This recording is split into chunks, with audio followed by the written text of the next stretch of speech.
Well, when something like Hurricane Katrina happened, it was like you know, I don't know if you'd call it an obligation, but I guess it is in one way, because if you're able to help someone in need, you should, whether it's local or whether it's halfway around the world. If you're able to, I think that you should, and it's like a calling to do it. I mean, you sit back and you saw all this stuff happening on television, like in New Orleans, all the devastation, all the heartache, and all the things that were happening there.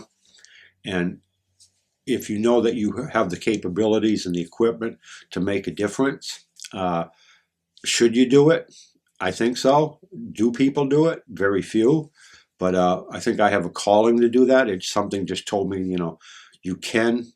Of course, it's going to be tough, but you just figure it out and do it.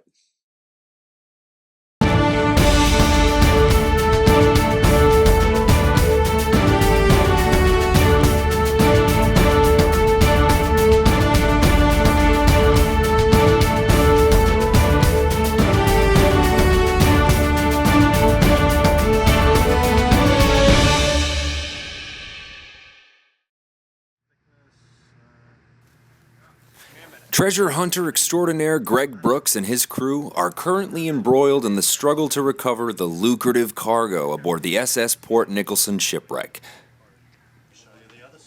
In his company, Subsea Research's 20-year history, they have traveled near and far, recovering many lost shipwrecks and their valuable holdings.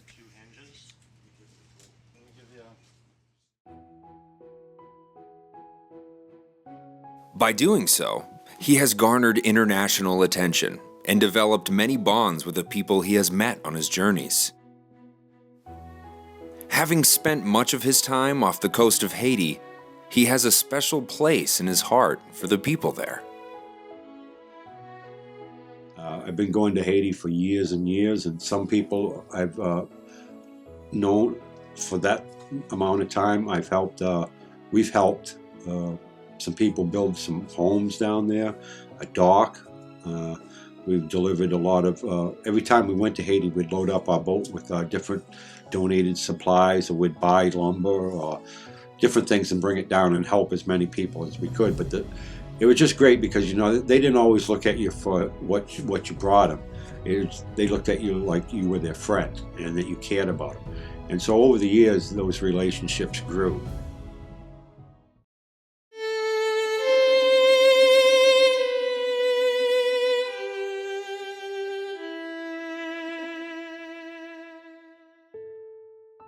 On January 12, 2010, an earthquake hit Léogâne, Haiti, measuring in at 7.0 on the Richter scale.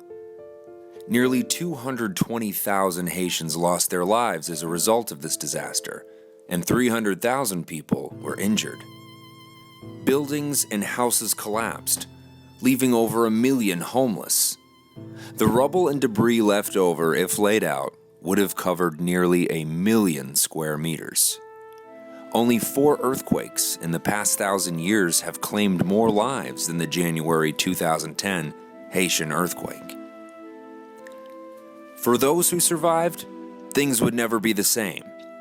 Many children were left orphaned, and families were left without any shelter, food, or clean water.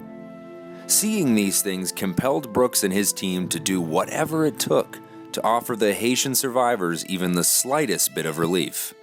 Help was on its way. On the drive home, we started talking about, all the people that were killed in Haiti and all the people we knew, and what could we do? And then it just came up that, we've got a 220-foot ship that can carry 1 million pounds of supplies. We did it for Katrina. Let's do it for Haiti. And so on the ride home from Boston that day, we decided we were going to do it. How?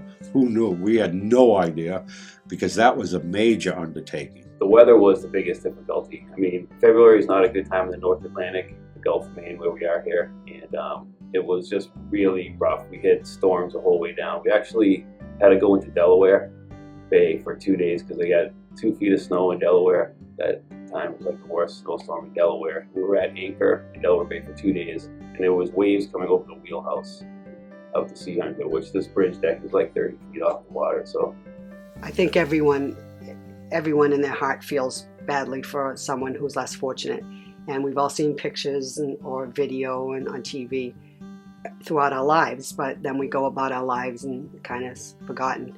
But when you see it firsthand and you smell it firsthand and you look in the eyes of the people that are living that every day, you can't help but take away something that changes something within you, because it's a human experience that I'll never forget. Throughout the whole thing, no matter which way we looked at it, we were fought here in Maine up to a point because we needed to come up with money and resources and everything. So that was a fight. Then when we left here, on the way down the coast, we fought against 2 major storms. That was another major battle. Then we got to Miami and we have the United States Coast Guard and the U.S. Customs Service saying, you cannot continue because this or that or the other thing. That was another major battle. Then we sail from Miami to Haiti, and then the Haitian government sitting there saying, well, we want to take this and you're going to have to pay this. And all this because we wanted to help people. It was like beyond what you can even imagine. Yet, as much as they fought us, we succeeded.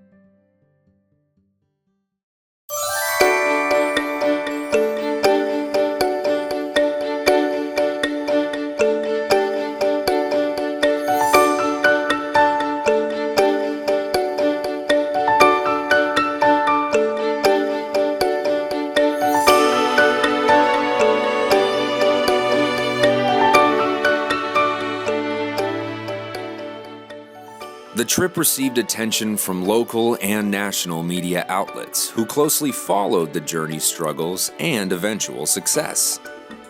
Brooks and company's perseverance made the difference to many Haitians who had been affected by this tragedy. Despite all the obstacles that man and nature could throw at the crew, seeing the look on the faces of those they helped made the entire arduous trip seem worthwhile.